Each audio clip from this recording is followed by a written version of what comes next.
Selamat pagi, salam dalam kasih keluarga kudus. Dari Biara Bethlehem Salatiga, saya Romo Martin MSF hadir menyapa Anda semua dalam cinta Tuhan.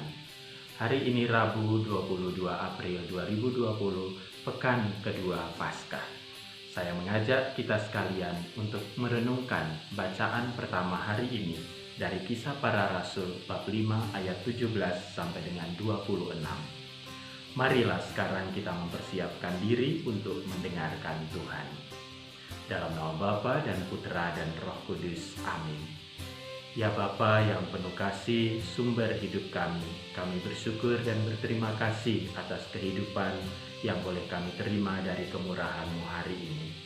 Sekarang kami mau membuka hati bagi sabda-Mu. Tolonglah kami, supaya kami dapat mendengarkannya dengan baik, meresapkannya dalam hati kami, dan menjalankannya dalam hidup kami. Demi Kristus Tuhan dan pengantara kami. Amin. Pembacaan dari Kisah Para Rasul bab 5 ayat 17 sampai dengan 26. Imam besar Yahudi dan pengikut-pengikutnya, yaitu orang-orang dari mazhab Saduki di Yerusalem, mulai bertindak terhadap jemaat, sebab mereka sangat iri hati. Mereka menangkap rasul-rasul lalu memasukkan mereka ke dalam penjara kota. Tetapi waktu malam, seorang malaikat Tuhan membuka pintu-pintu penjara itu dan membawa mereka keluar. Kata malaikat itu, "Pergilah, berdirilah di bait Allah, dan beritakanlah seluruh firman hidup itu kepada orang banyak." Mereka menaati pesan itu, dan menjelang pagi masuklah mereka ke dalam bait Allah, lalu mulai mengajar di situ. Sementara itu imam besar dan pengikut-pengikutnya menyuruh mahkamah agama berkumpul, yaitu seluruh majelis tua-tua bangsa Israel, dan mereka menyuruh mengambil rasul-rasul itu dari penjara. Tetapi ketika para petugas datang ke penjara, mereka tidak menemukan rasul-rasul itu di situ. Lalu mereka kembali dan memberitahukan, "Kami mendapati penjara terkunci dengan sangat rapinya, dan semua pengawal ada di tempatnya di muka pintu. Tetapi setelah kami membukanya, tidak seorang pun yang kami temukan di dalamnya." Ketika kepala pengawal bait Allah dan imam-imam kepala mendengar laporan itu, mereka cemas dan bertanya apa yang terjadi dengan rasul-rasul itu. Tetapi datanglah seorang mendapatkan mereka dengan kabar, "Lihat, orang-orang yang telah kamu masukkan ke dalam penjara ada di dalam bait Allah, dan mereka mengajar orang banyak." Maka pergilah kepala pengawal serta orang-orangnya ke bait Allah, lalu mengambil rasul-rasul itu, tetapi tidak dengan kekerasan, karena mereka takut kalau orang banyak melempari mereka dengan batu. Saudara-saudari yang terkasih di dalam Tuhan kita Yesus Kristus, kita semua percaya bahwa apa yang kita lakukan dengan penuh keyakinan akan mendatangkan hasil yang baik. Apa yang kita anggap benar dan benar juga menurut pandangan semua orang juga akan menghasilkan baik, hasil yang baik.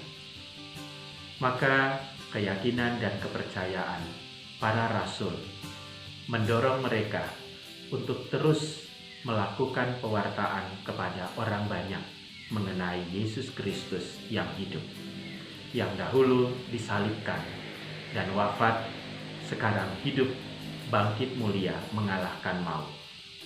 Dan kepercayaan inilah yang juga menguatkan mereka, meneguhkan mereka.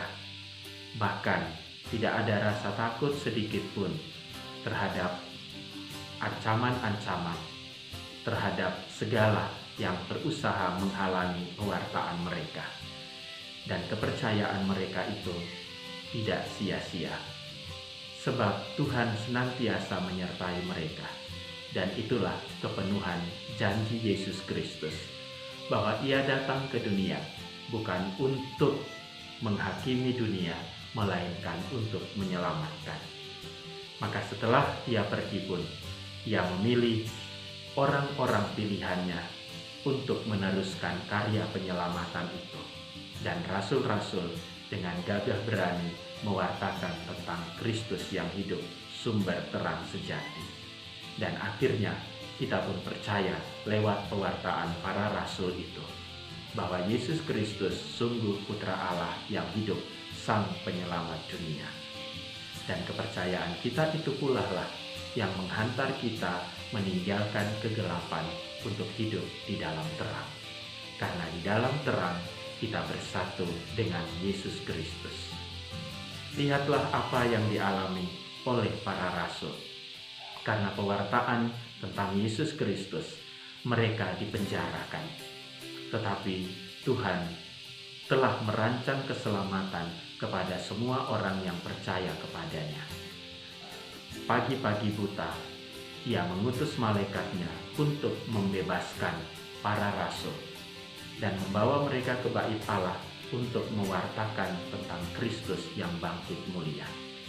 Inilah buah dari iman kepercayaan itu, bahwa Allah akan selalu ada beserta semua orang yang percaya kepadanya di dalam Yesus Kristus dan menghantar mereka kepada terang, mengeluarkan mereka dari penjara dan membebaskan mereka untuk menjadi saksi-saksi Kristus.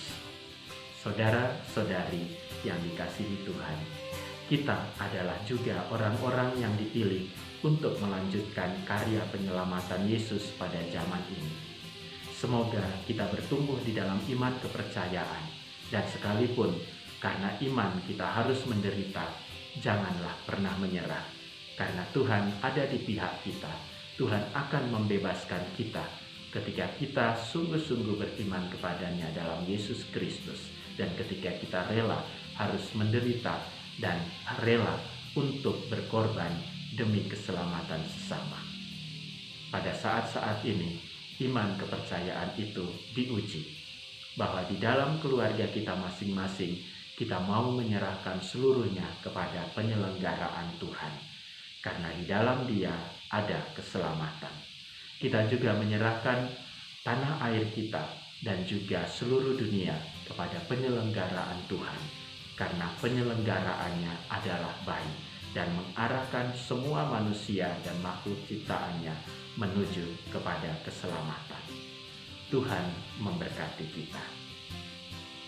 Allah Bapa yang Maha Baik, kami bersyukur atas sabda-Mu yang menguatkan pengalaman para rasul yang percaya kepadamu dalam Yesus Kristus, menumbuhkan juga keyakinan di dalam diri kami bahwa Engkau tidak pernah meninggalkan kami semua yang telah dipersatukan denganmu melalui Yesus Kristus.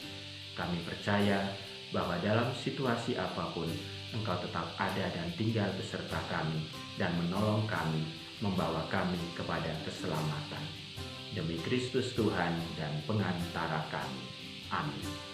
Tuhan bersamamu dan bersama rohmu. Semoga Allah yang Maha Kuasa memberkati saudara, keluarga saudara, dan karya-karya saudara, Bapa dan Putra dan Roh Kudus. Amin. Salam Rabu, rancangan Allah baik untukmu.